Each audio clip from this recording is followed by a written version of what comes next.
Hello বন্ধুরা, শুভ সকাল। তোমরা সবাই কেমন আছো? আশা করি সবাই ভালো আছো, আমিও ভালো আছি। তো আজকে ভিডিওটা আমি শুরু করছি। এখন হচ্ছে সকাল 9:30। তো 9:30 থেকে আমি ভিডিওটা শুরু করলাম। তো দেখো, ব্রাশ করে দিচ্ছি। আর আমাদের এদিকে আজকে ভালোই বৃষ্টি হয়েছে, ভোরের দিকে ভালোই বৃষ্টি হয়েছে। বজ্র বিদ্যুৎ সহ বৃষ্টি যেটা বলে সেটাই হয়েছে। দেখো কীরকম আমাদের সামনে যে মাঠটা, ক্লাবের মাঠটা কেমন জলে ভর্তি হয়ে গেছে। খুব ভালো বৃষ্টি হয়েছে আর ওয়েদারও বেশ ঠান্ডা হয়েছে একটু। এত গরম পড়েছিল কি বলবো। তো যা হোক, ঠান্ডা আবহাওয়া আজকে। তো মুখ ধুয়ে ফ্রেশ হয়ে এবারে চা করে নেব। চা খেয়ে বাড়ির বাকি সব কাজগুলো কমপ্লিট করব। তো চাটা আগে করে দিই। আর কী বলো তো, কালকে খুবই গরম ছিল, ওই জন্য সকালের দিকে বৃষ্টি হওয়াতে না একটু ঠান্ডা হয়েছে জানো। মানে ভালোই বৃষ্টি হয়েছে, তোমাদের তো দেখালাম।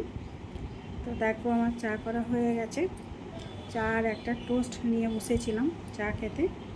তো চা খাওয়ার পর কিছু কাঁচা ছিল, তো সেগুলোকে কাচতে দিলাম ওয়াশিং মেশিনে। আর ভেবেছিলাম মাছের আইটেম করবো, মাছের কালিয়া বানাবো আজকে দুপুরে। তো মাছ তো ছিল না, আর ও চলে এসেছিলো স্কুল থেকে।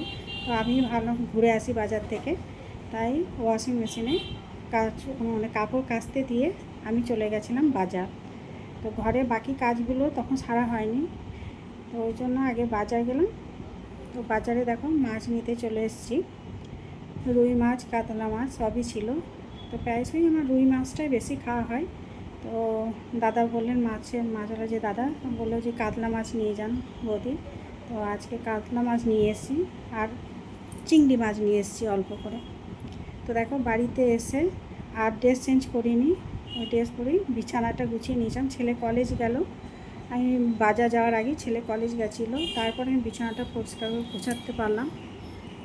তো এসেছি হাত পা ধুয়েই, মুখ ধুয়েই ওই ড্রেস পরেই বিছানাটা পরিষ্কার করে নিচ্ছি। ছেলের বই খাতা সব পড়েছিল বিছানাতে। তো এসে আগে সুন্দর করে বিছানাগুলোকে টান টান করে পাতলাম, বিছানার চাদরটা সুন্দর করে বিছানাটা গুছিয়ে নিলাম। আর কি বলো তো, আমি গেছিলাম মাছ কিনতে, মাছের সাথে সাথে অনেক কিছু সবজিও কিনে নিয়ে চলে এলাম। দেখলাম যখন গেছি তখন একেবারে সবজিও কিছু নিয়ে চলে যায়, তো ওই জন্য কিছু সবজিও কিনে নিয়ে এসেছিলাম। তো টান টান করে বিছানাটা গুছিয়ে নিলাম। তো আমার ওয়াশিং মেশিনের পাশ দিয়ে যেন জল গড়াচ্ছিল, তো ওটাই দেখছিলাম যে জলটা কোথা থেকে আসছে। তো পাইপ থেকেই মনে হয় জলটা আসছিলো, পাইপটা একটু সামান্য বড় হয়ে গেছে। তো ওই জন্য ওখান থেকে বোধহয় জলগুলো বেরিয়ে আসছিলো। তো ওদিকে ব্যবস্থা করে এদিকে দেখো ঘরে ঝাঁট দিয়ে দিচ্ছি।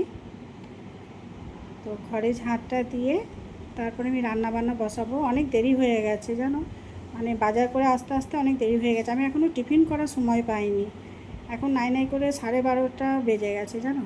তো এখনও আমি টিফিন করার সময় পাইনি, সেই সকালে যা চা টোস্ট খেয়েছিলাম, তারপরে কিছু খাওয়ার সময় পাইনি। এই ঝাঁট দিয়ে তারপর তোমাদেরকে বাজারটা দেখালাম যে আমি কী বাজার করে নিয়ে এসেছি। তো দেখো এখানে কুমড়ো, পটল, শসা, ঝিঙে, পুঁই শাক, হ্যাঁ, আর ধনেপাতা এই কিনে নিয়ে এসেছিলাম।